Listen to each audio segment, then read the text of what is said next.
How to add CoinMarketCap widget to home screen. Now, CoinMarketCap's widget can actually be quite useful. Without having to open the app, you can view all the floating details in a floating widget on your home screen, be it on Android or iOS. But just make sure that the CoinMarketCap app is downloaded and that you are logged into your account. Now just go to your home screen.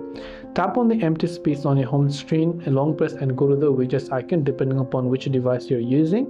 Here just look for CoinMarketCap. You can set different type of widgets. There is a market info widget, there is a crypto info widget. Whichever type of widget that you want to add, just drag it onto your home screen like this, and voila, you can just choose one of those cryptocurrencies, and we've successfully added a floating widget currency on our home screen of CoinMarketCap. You can just repeat those steps for other form and other sizes of cryptocurrency you wish to add. I hope the video helped you out, and if you have any questions, feel free to leave them down below.